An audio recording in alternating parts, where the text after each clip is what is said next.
Good to go? Good to go. Let's start it off. Dennis Freeman, do the honors. Good morning, Coach Lynn. How are you? Good. How are you, Dennis? I'm doing great. Thank you. Do you expect to place a bigger emphasis on the run game on Monday night?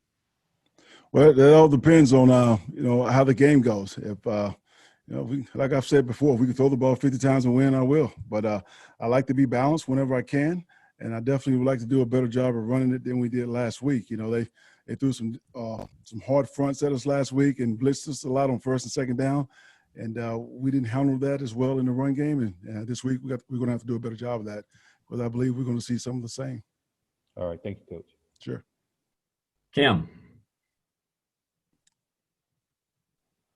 Hey, Coach. Will you talk about your relationship with Sean Payton, and does that make your job more difficult to kind of coach against somebody that you're familiar with? No, it doesn't make it more difficult. Actually, you get bragging rights after the season when you see those people, So you look forward to it. But, I coached with Shawn with the Cowboys under Coach Parcells, and, we were tight. We were close. And when you coach under a very demanding coach like Coach Parcells, sometimes it makes you a little tighter. But we have a great relationship. That's why they come here every year and practice against us in camp, when we're not in a pandemic. But we enjoy one another, but we also like winning. So this will be about, execution and going to New Orleans and trying to get our second win. How how have you seen his team develop over the recent years? They were Super Bowl champion contenders here the last couple of seasons, but how have you seen that growth? Well, when you've been together as long as that staff has been together and those players, you can just keep adding on to what you're doing well, just add little nuances here and there, and their players can handle a lot of information, because the message has been the same for so long. There's little miscommunication. The clarity is good, and they have good continuity. They have a good staff, good players, and that's why they're consistent winners. Thank you, Coach. Sure. Pop. Hey, Anthony, just with Trey and his groin injury, when it first happened, you said that he was going to be able to play that week at the Panthers, and now he's missed 3 games. What happened with that situation that it became more severe than you had originally thought? I never put a timetable on people injuries. Some people come back sooner than others. So Trey, as far as the time frame that they gave us, he's right on point. So he's getting better each and every week, and he'll be week to week. And then just with Mike Williams and Joey, they're both questionable, but those are 2 tough guys, usually tough out injuries. Are you sort of expecting them to be on the field, or where are they sort of at with their respective injuries? Well, I know if those guys can go, I know they will go. I know that for a fact. But I don't want players playing injured. Playing with pain is a different story. But if they feel like they're going to hurt themselves, then I don't want them on the football field. And then just with Alvin Kamara, he's obviously, great at breaking tackles, particularly after catching the ball. I think he leads the league in yards after contact in the receiving game. How do you coach that during the week? Obviously, you're not hitting in practice, but how do you coach, tackling a guy like that who's so elusive? You got to get hats to the ball, To be honest, one-on-one with that man is not a good thing. You need 2-on-1, sometimes 3-on-1 to stop him. I think he's one of the best in the game right now. So, and we understand that. Trust me. Thank you. Mm-hmm. Sam Farmer. Hi, Anthony. I'm interested. I'm interested in feet first slides, baseball slides with quarterbacks, and it seems to be that we're seeing less of that. And Justin had the play on the sidelines against the Chiefs, a big hit, and then against Tampa. And I wonder what your thoughts are about quarterbacks sliding. And that's bad coaching by me right there. It's just bad coaching. I do not want him taking hits like that, like he did in the Chiefs. He actually delivered the hit in the Chiefs game. But even last week, I want him to get down. I don't want him to take those hits in the National Football League. These guys are super competitive, and if there's a yard or two, they want to go get it, and I understand that. But, we need him on 2 feet, and we need him to slide when he's supposed to slide. Now, he was a good baseball player back in the day, so that's what he said. So I expect him to do a better job of sliding. Some guys say, some quarterbacks have said they like to dive because it gives them more control of the body and maybe even protects the head a little bit better. Do you have any thoughts on slides versus dives? I don't want you to dive because when you dive, you're live. You know, those guys can come in and they can hit you.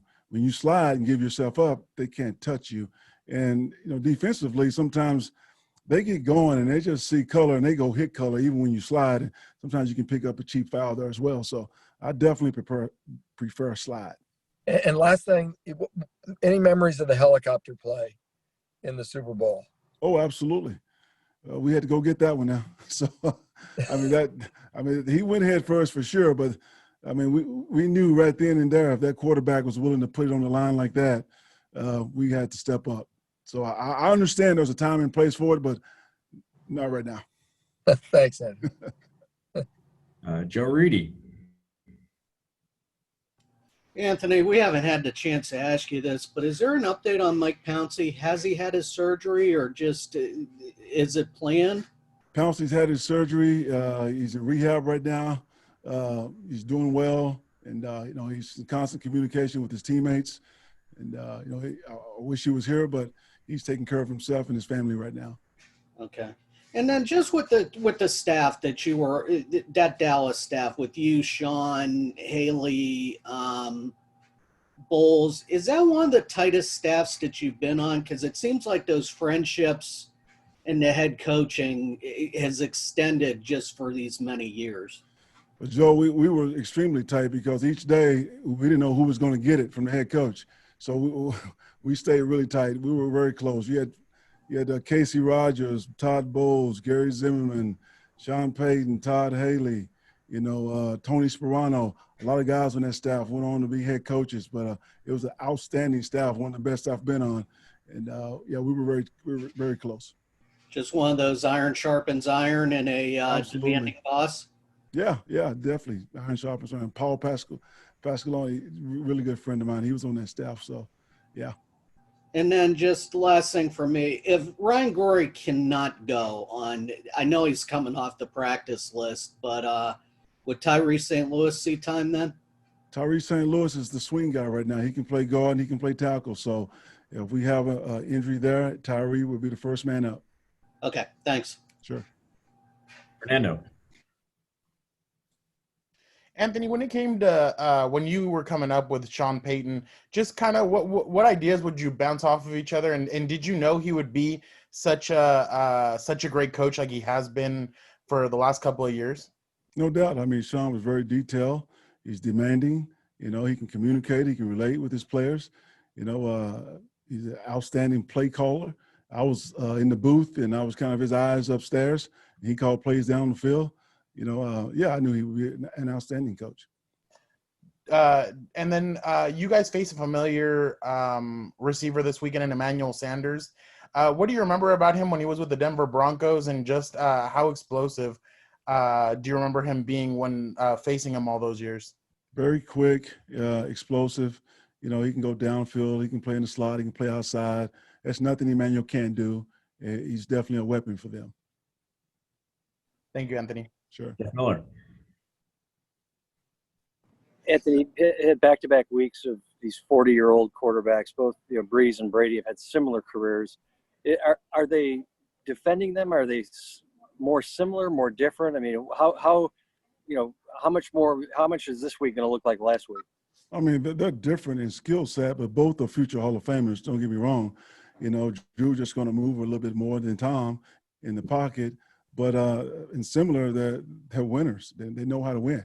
And the players have a lot of confidence in them, and they can lead on the football field. So it's going to be a heck of a challenge going up against this young man. But, I believe we can get the job done. Thank you. Sure. All right, two more, Coach. Gilbert, go ahead. Yeah, Anthony, with Joey Bosa being questionable, is that more of a knee thing or a tricep thing? Both. What happened with the knee? Is that just something that came up in practice, or what's kind of the status on that? Joey's just been playing through it. Yeah, it's just sore. That's all. Okay. Thank you, Anthony. Yeah. Chris Harry.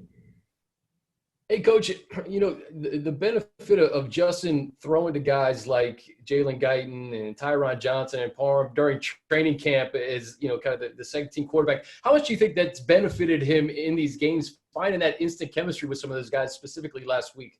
No, I think it's helped for sure because he threw to those guys a lot, like you said, in training camp and when they were on practice squad. So, the timing is there. But I mean, those guys do an outstanding job, though. They're young receivers. They're very detailed, and they can run. They have some size and they can run. And they just didn't know how they were going to perform because they had no tape. But I like what they've done so far. Perfect. Thank you. Appreciate it. Okay. Popper got in just under the gun. Go ahead, Pop. Okay.